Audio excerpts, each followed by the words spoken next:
किशनपुर नामक एक छोटे से गांव में हरिया, उसकी पत्नी और उनके 2 लड़के रहते थे। हरिया के दोनों लड़के जुड़वा थे और दोनों शक्ल सूरत में हम शक्ल थे। जो कोई भी व्यक्ति उनको देखता तो वो पहचान नहीं पाता कौन रामू कौन राजू है इन दोनों में से।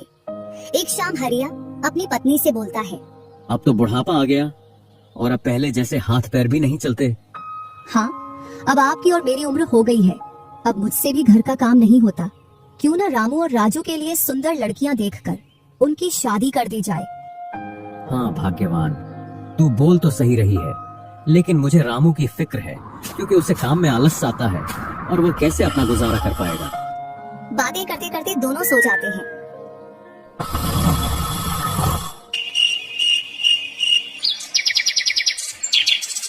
और सुबह उठकर हरिया रामू राजू से बोलता है, तुम दोनों खेतों पर चले जाना और एक खेत को खोद आना जिसमें मैं आकर बीज बो दूंगा। और आज मैं अपने दोस्त से मिलने के लिए पास ही के गांव में जा रहा हूँ, 2 दिन में लौट कर आऊंगा। हरिया तैयार होकर दूसरे गांव की ओर निकल जाता है और रामू राजू भी खेतों की ओर चल देते हैं। दोनों खेतों में जाकर काम करने लग जाते हैं। रामू ठहरा कामचोर और थोड़ी देर काम करने के बाद एक पेड़ की छांव में जाकर लेट जाता है। इधर राजू को सुबह से शाम हो जाती है और वह आधा खेत खोद देता है।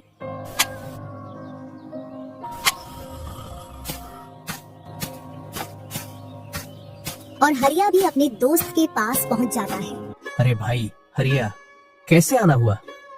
तुझसे मिलने की इच्छा हुई तो मिलने आ गया। चल अच्छा है, पहले भोजन करते हैं, इसके बाद गप्पे लड़ाएंगे। दोनों साथ में भोजन करते हैं। हाँ भाई हरिया, सुना सब कुशल मंगल? हाँ भाई, सब कुछ कुशल मंगल है। अब तो तेरे दोनों लड़के शादी के लायक हो गए होंगे। हाँ, दोनों शादी के लायक हो गए हैं और खासकर मैं तेरे पास इसीलिए आया हूँ कि कहीं दोनों लड़कों के लिए लड़कियाँ देख आऊं। वैसे अपनी भी 2 बेटी है और दोनों खूब होशियार और चंचल है। अब दोनों की भी उम्र शादी के लायक हो गई है। अगर तुझे कोई एतराज ना हो तो क्यों ना इस दोस्ती को रिश्तेदारी में बदल दी जाए। इतना सुन हरिया बड़ा खुश होता है। जब वह दोनों लड़कियों को देखता है तो दोनों बहुत ही सुंदर थीं।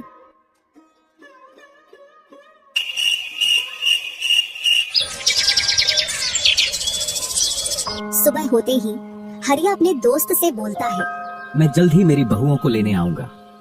इतना बोलकर हरिया अपने गांव की ओर चल देता है। इधर रामू और राजू भी अपने खेतों पर काम करने के लिए आ जाते हैं और रामू पेड़ की छांव में जाकर सो जाता है। इधर राजू अपने काम में लगा रहता है। शाम होने को आ जाती है और हरिया भी अपने खेतों के पास आ जाता है।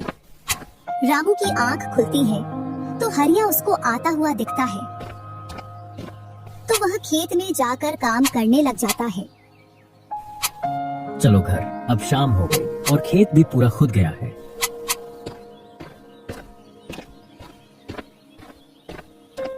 तीनों साथ में घर पहुंच जाते हैं। हरिया अपनी पत्नी और दोनों लड़कों को बताता है कि वह इन दोनों की सगाई पक्की कराया हो।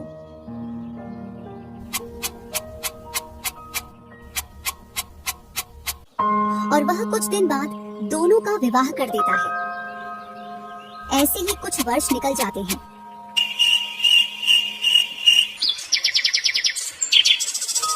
हरिया और उसकी पत्नी का स्वर्गवास हो जाता है और दोनों भाई जमीन और घर का बंटवारा कर लेते हैं।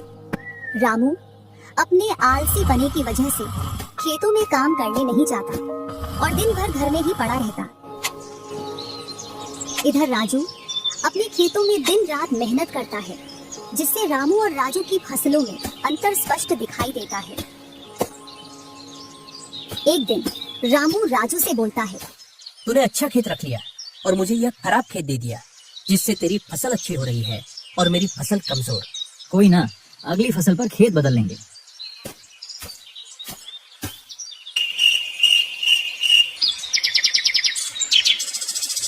अगली फसल पर रामू राजू से खेत बदल लेता है और एक खेत ज्यादा ले लेता है। फिर भी राजू खुशी खुशी उसे खेत दे देता है। राजू के हिस्से में जो खेत थे उनमें फिर से वह दिन रात मेहनत करता। इधर रामू कभी काम करता तो कभी काम नहीं करता।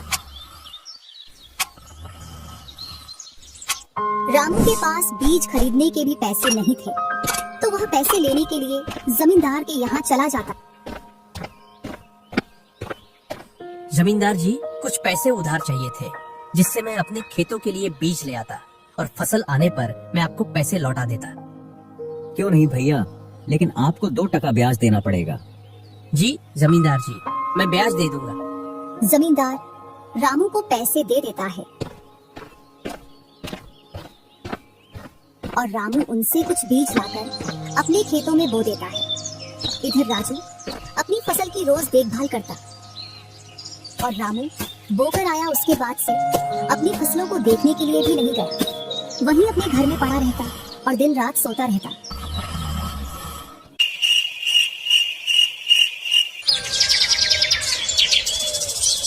एक दिन जब फसल पकने का समय आया तो वह अपनी फसल देखने के लिए खेतों पर गया और फसल देखकर बोला, अरे इतनी कमजोर फसल, मैंने खेत बदल लिया, फिर भी लगता है मेरी ही किस्मत खराब है।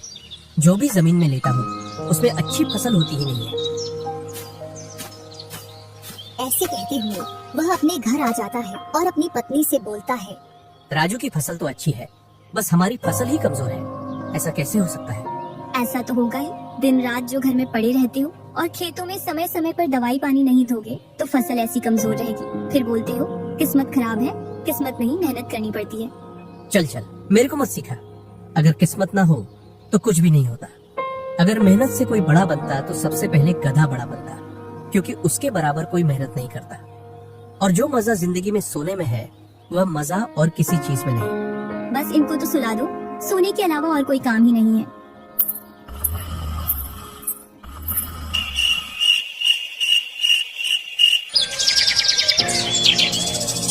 कुछ दिनों बाद जब फसल निकली तो राजू की फसल रामू से दोगुनी निकली, जबकि उसकी जमीन रामू से कम थी। रामू फसल को देखकर बोलता है, इस फसल को बेच कर आऊं या खाने के लिए रखूं? इधर जमींदार जी को भी पैसे देने हैं। अब इतनी सी फसल से कैसे काम चलेगा पता नहीं।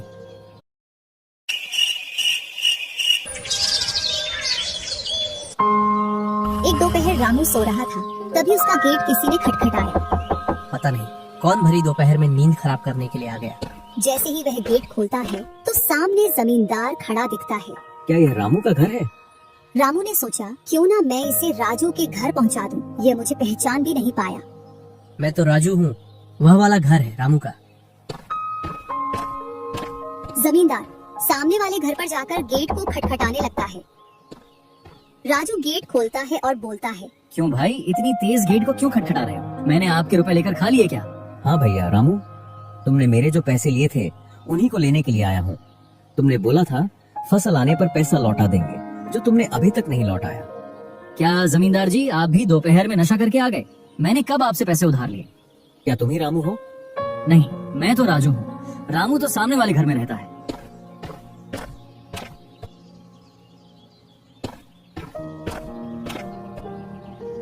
भरी दोपहरी में जमींदार का सर चकरा जाता है और वह अपने घर चला आता है और घर पहुंचकर मुनीम से बोलता है, ऐसा लगता है मुझे कि जो पैसे रामू के दिए थे वह पैसे अब लौट कर नहीं आने वाले। क्यों, ऐसा क्या हुआ जो पैसे वापस नहीं आ रहे हैं? रामू और उसका भाई दोनों हमशक्ल हैं और दोनों बोल रहे हैं कि रामू वह है, रामू वह है।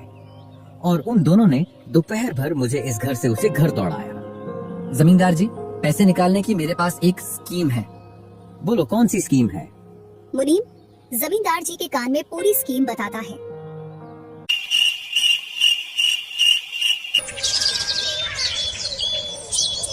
दूसरी सुबह जमींदार, मुनीम और दो आदमी जिनके हाथ में लाठी थी, चारों लोग रामू के घर की ओर चलते हैं। जैसे ही रामू के घर के पास पहुंचते हैं तो जमींदार और दोनों लोग थोड़ी दूर रुक जाते हैं। अरे रामू भैया, बाहर निकलो, मैं पास ही के गांव से आया हूँ। जरूर जमींदार होगा, मैं आज गेट खोलूंगा ही नहीं। मैं तुम्हारी ससुराल से आया हूँ। तुम्हारे ससुर साहब ने तुम्हारे लिए कुछ रुपए और कुछ आभूषण भेजे हैं, क्योंकि बुढ़ापे की वजह से उनसे यहाँ तक आने की नहीं बन पा रही थी, इस वजह से उन्होंने मुझे भेजा है। इतना सुन रामू के मन में लालच आ जाता है और वे फटाक से गेट खोल देता है। कहाँ है पैसे और धन? क्या तुम्हारा ही नाम रामू है? हाँ, मेरा ही नाम रामू है। कहाँ है धन? यही पास में रखा है, चलो दोनों उठा लाते हैं। वह मुनीम के साथ चल देता। थोड़ी दूर चलने के बाद मुनीम जमींदार जी को बुला लेता है। जमींदार और दोनों लोग रामू के पास आ जाते हैं। लाओ मेरे पैसे लौटाओ, ब्याज समेत। मैंने आपसे पैसे नहीं लिए। ये ऐसे नहीं मानेगा। अब तुम दोनों के हवाले करता हूँ, तुम चाहे जैसे इससे पैसे निकालो। और दोनों आदमी रामू को लठ से मारते हैं। रामू चिल्लाता हुआ, अरे भाई रुको, अरे भाई रुको, मत मारो, अरे भाई रुको मत मारो। इधर वह दोनों रामू में दे लठ बरसा रहे थे। तभी राजू गेट खोलकर देखता है तो रामू पर कुछ लोग लठ से वार कर रहे थे। तो वह दौड़कर उनके पास आता है और बोलता है, अरे भाई रुको। इस रामू ने आज से 5 महीने पहले मुझसे पैसे लिए थे। जब लौटाने की बारी आई तो बहाने कर रहा था। कितने पैसे हैं? 2000। रुको मैं लाता हूँ।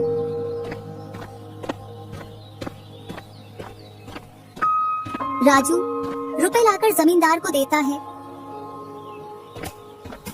और जमींदार और उसके साथी वहाँ से चले जाते हैं। इधर रामू भी अपने घर में चला जाता है और राजू भी।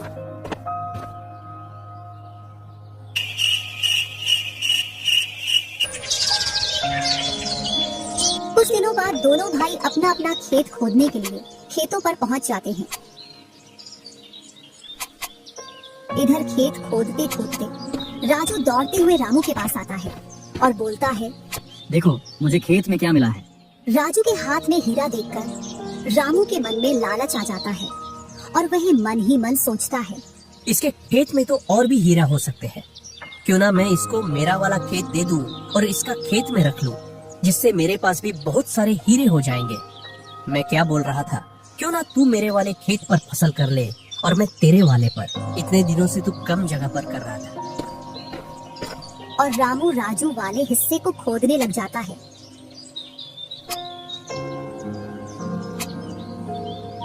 शाम तक पूरे खेत को खोद देता है, लेकिन उसे उसमें कुछ भी नहीं मिलता और थका हारा घर पहुंच जाता है। आज पूरा खेत खोद दिया, लेकिन फिर भी एक हीरा नहीं मिला। जबकि राजू ने खेत का एक कोना खोदा था, उसमें ही उसे एक हीरा मिल गया। अच्छा, आप अगर ऐसे ही मेहनत करते रहे तो एक दिन आपको भी बहुत सारे हीरे मिलेंगे। बातों ही बातों में रामू की नींद लग जाती है।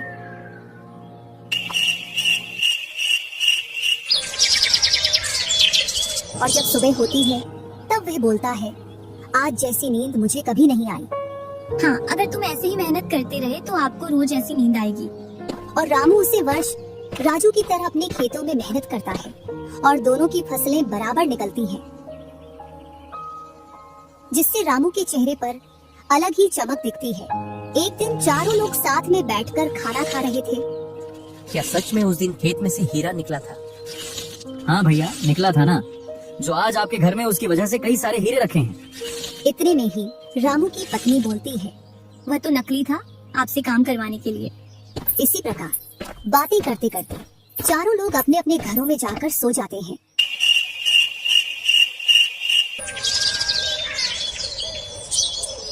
सुबह होते ही तुम दोनों को राजा साहब ने राजमहल बुलाया है। वह दोनों भाई सेनापति के साथ चल देते हैं। अब पता नहीं कौन सी आपदा आ गई। कुछ नहीं, कुछ अच्छा काम होगा, तभी तो हमें बुलाया है। दोनों राजा के पास पहुंच जाते हैं। हमने सुना है इस वर्ष तुम्हारी फसल सबसे अच्छी निकली है और आपने इस बार सबसे ज्यादा राजकोष में कर दिया है। इसी का आप दोनों को इनाम दिया जाता है। दोनों भाइयों को आपके गांव में इनाम के रूप में दुगनी जमीन दी जाती है।